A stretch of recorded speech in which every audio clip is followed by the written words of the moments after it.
Bonsoir, il est un peu plus de 20 heures ce dimanche 7 juillet. Les résultats du second tour des élections législatives sont loin d'être définitifs.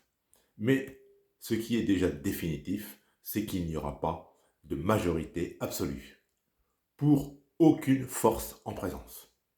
On se dirige plutôt vers trois blocs d'importance sensiblement égale. Mais je le répète, les résultats sont loin d'être connus, il faut rester prudent. Je ne suis pas Madame Soleil, vous le savez. Lors de précédentes vidéos, j'avais dit que je voyais l'évolution du gouvernement vers une coalition hétéroclite. Et manifestement, il semble que l'on se dirige vers cela. Le nouveau Front populaire semble arriver en tête, mais il est loin, très très loin, de la majorité absolue. Il faudrait donc, pour qu'il puisse gouverner, qu'il trouve des alliés au sein de ce qui apparaît être comme le deuxième bloc, l'ex-majorité relative d'Emmanuel Macron. C'est peut-être ce qui arrivera, une coalition hétéroclite entre le nouveau Front populaire, ou une partie du nouveau Front populaire, et une partie des ex-majoritaires macronistes. Mais l'autre possibilité, c'est également une coalition hétéroclite entre les républicains, je parle des républicains indépendants, pas ceux qui ont suivi Éric Ciotti, une coalition entre les républicains indépendants et la majorité, ou plutôt l'ex-majorité de Emmanuel Macron, avec le renfort, peut-être, de certains députés socialistes. On n'en sait rien.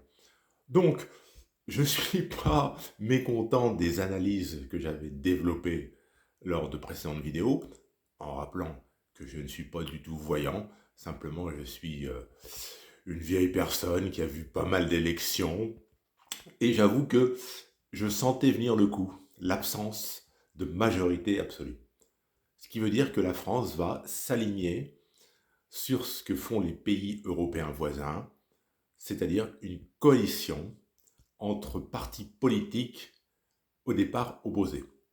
Ce sera tout à fait nouveau au sein de la Ve République, qui a été conçue par et pour le général de Gaulle, c'est-à-dire pour un président de la République qui a un pouvoir fort avec une majorité absolue à l'Assemblée nationale. Là, on aura un président de la République, Emmanuel Macron, avec une coalition hétéroclite.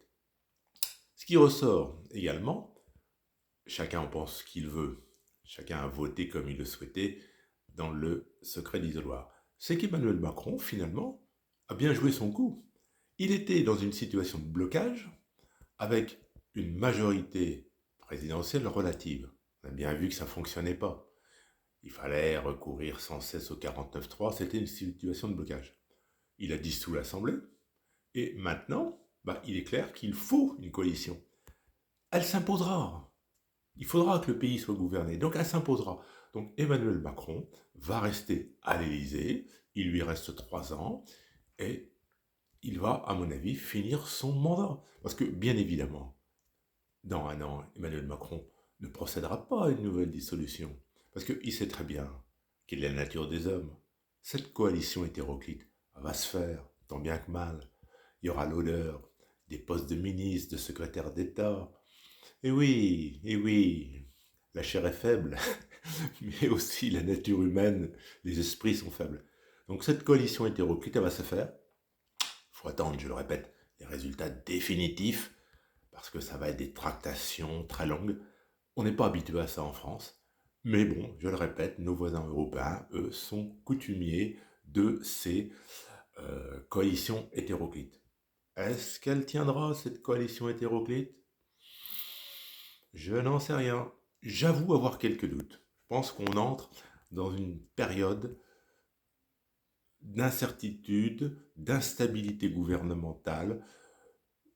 Le gouvernement porté par une coalition hétéroclite peut tomber avec une motion de censure dans quelques semaines, dans quelques mois.